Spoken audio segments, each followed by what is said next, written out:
कई लोग कहते हैं कि हमें गुस्सा बहुत आता है, बहुत सोचते हैं कि गुस्सा न करें, पर हर बार फेल हो जाते हैं। कस्में भी खाते हैं कि अब कभी गुस्सा नहीं करेंगे, पर फिर भी बहुत गुस्सा आता है। क्रोध एक ऐसी चीज है जो आपके प्यारे से प्यारे रिश्ते में भी जहर भर सकता है। क्रोध सबसे पहले आपके मन में जहर भरता है, आपकी जिंदगी में जहर भरता है, आपकी पूरी दुनिया में जहर भर जाता है।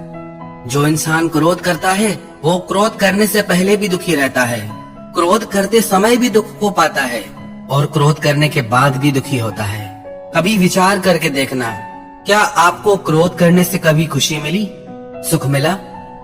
क्या आप किसी इंसान को अलाउ करेंगे अपने ऊपर गुस्सा करना, क्रोध करना, कि हमें जो चाहे बोल दे और जैसे चाहे बोल दे? कोई भी व्यक्ति किसी का भी क्रोध पसंद नहीं कर सकता, तो हमारे क्रोध को कोई क्यों स्वीकार करेगा, क्यों पसंद करेगा? एक व्यक्ति गुरुजी के पास गया और गुरुजी को जाके बोला, गुरुजी मुझे बहुत क्रोध आता है और उस क्रोध की वजह से मेरे घर में सब मुझसे खफा रहते हैं और उस क्रोध की वजह से मुझे भी ग्लानि और पश्चाताप रहता है। मैं लोगों से नजरें नहीं मिला पाता, ऐसे ऐसे शब्द क्रोध में कह जाता हूँ कि जिनको बाद में लौटाया नहीं जा सकता। याद रखना आप भी एक बात, जो भी शब्द आप क्रोध में आके कह जाते हैं, हो सकता है कि आपको उनकी माफी मिल जाए, पर लोग उन शब्दों को भूलते नहीं। तो याद रखना, जो भी आप क्रोध में शब्द कहेंगे, उन शब्दों का सामना आपको भी जिंदगी भर करना पड़ेगा। तो उसने गुरुजी से कहा कि मैं परेशान हो गया हूँ, बहुत कोशिश करता हूँ, पर गुस्से की आदत छूटती ही नहीं। गुरुजी ने कहा, एक काम करो, जब भी तुम्हें गुस्सा आए ना, तो बस एक बात याद रखना कि गुस्सा मैं करूंगा, पर कल, आज नहीं करूंगा। जब भी गुस्सा आए, बस इतना संयम मन में रखना कि गुस्सा मैं करूंगा, पर आज नहीं, कल। उसने बोला, गुरुजी इससे थोड़ी गुस्सा शांत हो जाएगा, दूसरे दिन भी तो गुस्सा करूंगा ना। गुरुजी ने कहा, तुम ये करके तो देखो। वो घर गया, उसे किसी बात पे गुस्सा आया, पर उसे गुरुजी की बात याद आई, गुस्सा तो मैं करूंगा, पर आज नहीं, कल। कल तो दूर की बात है, थोड़ी देर ही बाद ही उसका गुस्सा शांत हो गया। याद रखना एक बात, गुस्सा एक धुएं की तरह है, एक बादल की तरह है, जो थोड़ी देर रह के फिर आगे चला जाता है। बस वो थोड़ी देर हमको संयम साधना है, बस वो थोड़ी देर हमको कंट्रोल करना है। हम बर्दाश्त नहीं कर पाते चीजों को। कई लोग कहते हैं कि हम गुस्सा करते नहीं, लोग हमें गुस्सा दिला देते हैं। तुम कोई टीवी हो क्या जो किसी ने रिमोट कंट्रोल में जैसा चैनल चलाया और तुमने प्रोग्राम देना शुरू कर दिया? लोग आजकल इतने हल्के क्यों हो गए हैं? कितना आसान हो गया है आजकल किसी को भी गुस्सा दिलाना और किसी को भी खुश करना इतना मुश्किल क्यों हो गया है? क्योंकि हमारी ये गंदी आदत है, हम हर बुरी बात का ब्लेम दूसरों पे डाल देते हैं कि उसकी वजह से, अगर वो नहीं होगा तो कोई और होगा। या तो ऐसा हो कि आपके लिए पूरी दुनिया ही बदल जाए, दुनिया का एक एक इंसान बदल जाए ताकि आपको गुस्सा नहीं आए, दुनिया की हर चीज बदल जाए, हर नियम बदल जाए, क्योंकि आपको गुस्सा नहीं आए। आपको फिर भी गुस्सा आएगा क्योंकि वो आपके भीतर है। बाहर के लोग तो निमित्त बनते हैं उस गुस्से को बाहर निकालने के लिए, वो तो आपने भर ही रखा है अपने भीतर। बस जरूरत है खुद को पहचानने की, जानने की।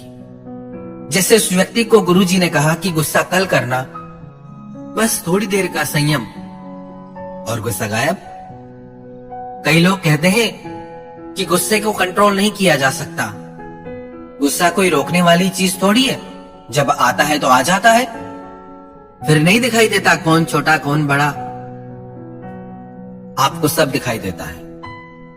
आप उसी पे ही गुस्सा करते हो जो आपसे कमजोर हो, जो आपसे छोटा हो। अपने बॉस के ऊपर गुस्सा करके दिखाओ, किसी पहलवान के ऊपर गुस्सा करके दिखाओ, जो आपसे शक्ति में ज्यादा हो, बल में ज्यादा हो, उस पे गुस्सा करो। गुस्सा हम कमजोर पे ही करते हैं। जो व्यक्ति हमसे बल में बड़ा है, पद में बड़ा है, शक्ति में बड़ा है, वो चाहे कैसा भी गलत चले हमारे साथ, वहां गुस्सा नहीं आता हमें, क्योंकि पता है कि यहां हमें नुकसान हो जाएगा। इसका मतलब गुस्सा भी हम चॉइस से करते हैं कि किस पे करना है, किस पे नहीं करना है। तो याद रखें एक बात, कि गुस्सा आपकी चॉइस है। आप चाहे तो गुस्सा करें और आप चाहें तो उस गुस्से को रोक सकते हैं, पर जो हमसे शक्ति में बड़ा है उसके सामने हम गुस्सा कर नहीं पाते, और जो हमसे कमजोर है उससे अपनी शक्ति दिखाते हैं। कुछ बातें तो हमने ऐसी भी सुनी है कि गुस्से में आके कई लोग हिंसा भी करते हैं। कई पति लोग अपनी पत्नियों पे हाथ उठाते हैं। कितनी गलत बात है। जो व्यक्ति अपने ही परिवार के सदस्यों पे हिंसा करे उसे मनुष्य कैसे कहा जाएगा। हमारी एक प्रार्थना सभी माताओं बहनों से है, आप भी अपने जीवन में हिंसा का विरोध कीजिए, चुप करके मत सहिए। जब आपके साथ पहली बार ऐसा हो तभी रोक दीजिए, इससे आदत मत बनने दीजिए। अपनी शक्ति आप खुद बनिए। ऐसी बहुत बातें सुनते हैं, बहुत माताओं बहनों पे अत्याचार भी होता है।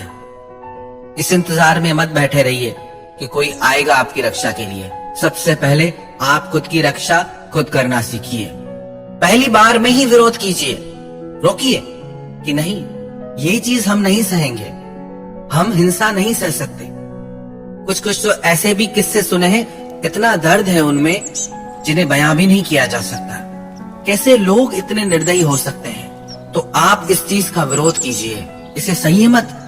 क्रोध एक ऐसी अग्नि है जो सिर्फ क्रोध करने वाले को नहीं, उसकी पूरी दुनिया को जला डालती है, उसके पूरे परिवार को जला डालती है। क्रोधी इंसान के साथ रहना साक्षात नरक में रहने के समान है। एक घर में एक सास अपनी बहू पे बहुत क्रोध करती थी, बहुत गुस्सा करती थी। बहू बेचारी चुप करके सब सहती थी, पर वो बहुत परेशान और दुखी रहने लगी। सोचने लगी, आखिर कब तक सहूंगी मैं, कब इन बातों का अंत होगा। एक दिन उसके शहर में एक महात्मा आए। उसने महात्मा को सारी बात बताई। महात्मा ने कहा कि जब तुम्हारी सास तुम पे गुस्सा करे ना, तो तुम उसकी वो आवाज रिकॉर्ड कर लेना, और जब भी वो दूसरी बार गुस्सा करने लगे, क्रोध करने लगे, तो उसकी वो रिकॉर्डिंग उसके सामने चला देना। वो बोली ठीक है। उसने वैसा ही किया। उसकी सास ने जैसे ही गुस्सा किया, उसने सारी रिकॉर्डिंग कर ली। दूसरी बार जैसे ही उसकी सास गुस्सा करने लगी, उसने वो रिकॉर्डिंग चला दी। उस आवाज को सुनकर उसकी सास को बहुत अजीब लगा। उसने अपनी बहू से पूछा, ये कौन है, इतनी गंदी आवाज, इतने गंदे गंदे शब्द कौन बोल रहा है, किसकी आवाज है, इतने गंदे शब्द हैं, मेरे कानों में चुभ रहे हैं, कौन है ये, मुझे क्यों सुना रही है ये। उसकी बहू ने बोला कि ये आपकी आवाज है और ये सारे शब्द भी आपके हैं। जब उसकी सास ने वो पूरी रिकॉर्डिंग सुनी, उससे बड़ा अफसोस हुआ कि इतनी गंदी आवाज, इतने बुरे शब्द मेरे मुंह से निकलते हैं। उस दिन उसे अपनी गलती का एहसास हुआ।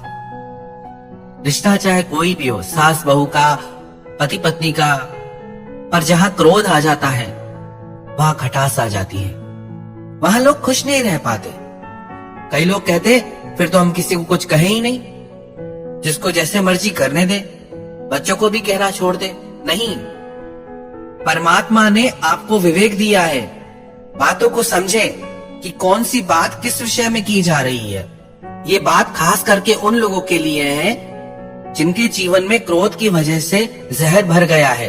यदि आपके बच्चे गलत रास्ते पे जाते हैं तो आपका फर्ज है उन्हें समझाना।